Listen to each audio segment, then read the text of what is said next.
चुनाव में एनडीए को मिली प्रचंड बढ़त पर कांग्रेस के हरियाणा प्रदेश अध्यक्ष राव नरेंद्र ने इसे आशाओं के विपरीत करार दिया।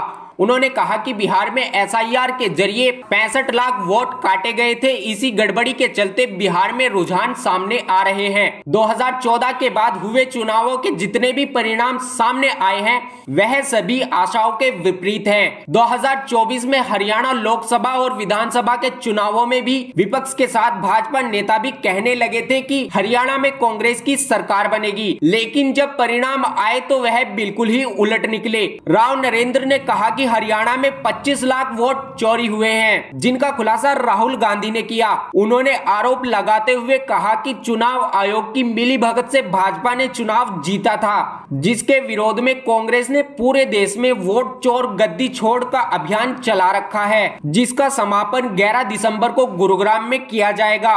इस दौरान प्रदेश के लोगों को भाजपा की कुनीतियों को लेकर वोट चोरी तक के लिए जागरूक किया जा रहा है।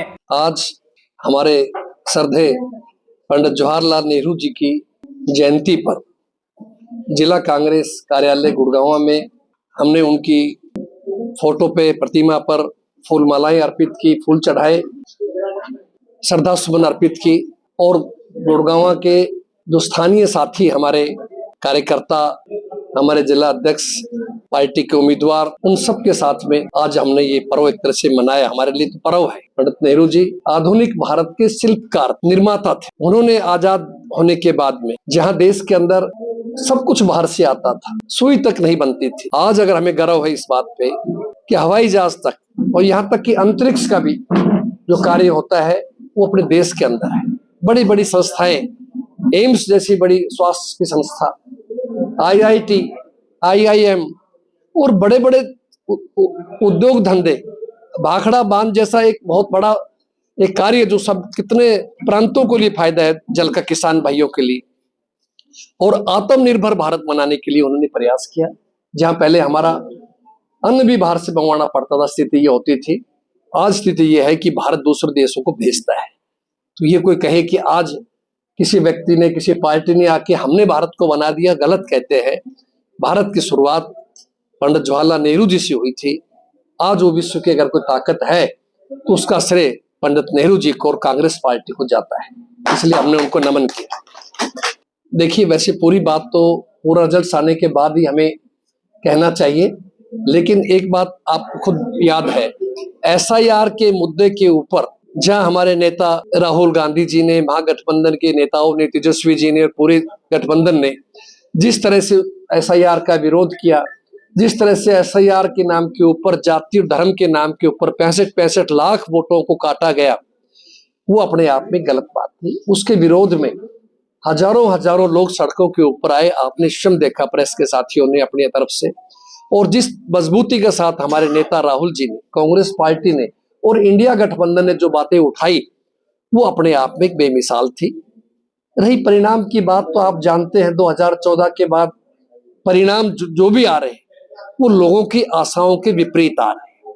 हरियाणा से बड़ा उदाहरण क्या होगा कि जहां भारतीय जनता पार्टी के नेता भी कहते थे कि राज तो कांग्रेस का बनेगा, हम तो विपक्ष के विधायक के लिए कोशिश कर रहे हैं। आप देखिए, फिर भी वहां इन लोगों ने जोड़ तोड़, कोई ईवीएम, कहीं बैटरी का 99% पाया जाना, कहीं वोटों को बढ़ाना, कहीं घटाना, तो ये सामने किया। जिसका सबसे बड़ा उदाहरण हमारे नेता राहुल गांधी जी ने 5 नवंबर को इंदिरा भवन दिल्ली के अंदर जो स्पष्ट रूप से प्रेस के साथियों के सामने खुलासा किया कि देखिए किस तरह से फर्जी मतदाता बनाए गए। लगभग 25 लाख वोटों की हेराफेरी की है, जो हर 8वां वोटर हरियाणा में फर्जी, डुप्लीकेट या थोक का था, जो कि एक गलत बात और सीधा उसको प्रभावित किया है। वो सब चीज विद रिकॉर्ड्स सब बातें दिखाई।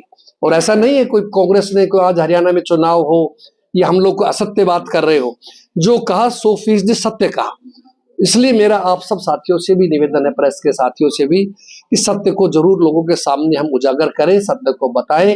उसके विरोध में हमारी कांग्रेस पार्टी वोट चोर गद्दी छोड़ अभियान शुरू किया है, जिसको हमने परसों करनाल से शुरुआत की थी और उसके बाद में कल अम्बाला के अंदर थे। आने वाले कल हम जो है फरीदाबाद के अंदर होंगे और 11 दिसंबर को हम गुड़गांव के अंदर हमारा वो अंतिम प्रोग्राम है, ताकि उस दिन जोर शोर से हम पूरा इस कार्यक्रम, जिला लेवल स्तरीय कार्यक्रम करेंगे। पूरे हरियाणा के अंदर कांग्रेस पार्टी में और आम जनता में एक उत्साह है इस बात को लेकर के कि हमारे नेता राहुल जी ने, आदरणीय खड़गे जी ने और कांग्रेस पार्टी ने इस सही मुद्दे को जनता के बीच ले जा रहे हैं। लोग परिवर्तन चाहते थे, नहीं हो पाया, इन लोगों ने गड़बड़ करी, चुनाव आयोग से मिली भगती की, इसलिए लोकतंत्र की हत्या की गई। एक तरह से संविधान हमारा खतरे के अंदर है। हमारा प्रयास है बाबा साहब ने जो संविधान बनाया उस संविधान की रक्षा की जाए, उस संविधान के मुताबिक कार्य होना चाहिए। लोकतंत्र में लोगों का विश्वास होना चाहिए। जो स्वायत्त संस्थाएं हैं, चाहे वो चुनाव आयोग है या और जो संस्थाएं हैं, वो निष्पक्ष रूप से काम करना चाहिए। लेकिन ये सब खतरे के अंदर है, आप जानते हैं जी।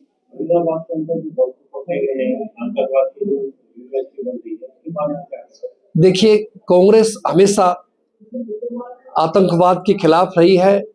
कोई भी कार्य देश के विरुद्ध होता है, कांग्रेस ने हमेशा कहा है दोषी को सख्त सजा मिलनी चाहिए। कोई भी व्यक्ति हो, किसी जाति का हो, किसी धर्म का हो, जो व्यक्ति भारत के प्रति प्यार नहीं रखता, अपने देश के प्रति सम्मान रखता नहीं, उससे हमारा किसी का कोई वास्ता नहीं है। कड़ी से कड़ी सजा मिलनी चाहिए ऐसे लोगों को, चाहे वो अशिक्षित है और चाहे वो शिक्षित है, चाहे कोई भी किसी पद का हो। लेकिन कोई भी ऐसी चीज बर्दाश्त नहीं की जाएगी जो देश के लिए खिलाफ हो, हमारे को डिस्टर्ब करना चाहते हो, कोई दूसरे विदेशी ताकतों का हाथ हो, जो भी है उसके लिए हम सच्चाई के साथ खड़े हैं। वहीं देश के पहले प्रधानमंत्री पंडित जवाहरलाल नेहरू जी के जन्म दिवस पर कांग्रेस कार्यकर्ताओं ने पुष्प अर्पित किए और उनके बताए रास्तों पर चलने का संकल्प लिया। कांग्रेस के हरियाणा प्रदेश अध्यक्ष राव नरेंद्र ने कहा कि देश के पहले प्रधानमंत्री ने जो विजन दिया था उसी रास्ते पर चलकर देश आज भी तरक्की की बुलंदियों को छू रहा है। उन्होंने कहा कि जिस समय देश आजाद हुआ और पंडित जवाहरलाल नेहरू ने देश की बागडोर संभाली तो देश को उच्च कोटि का बनाने के लिए कड़ी मेहनत करनी पड़ी। वहीं बच्चों से प्यार के चलते उन्हें चाचा नेहरू की उपाधि दी गई। बच्चों से लगाव के चलते वह चाचा नेहरू कहलाए और भारत को नई सोच दी, जो कि आज भी कारगर साबित हो रही है।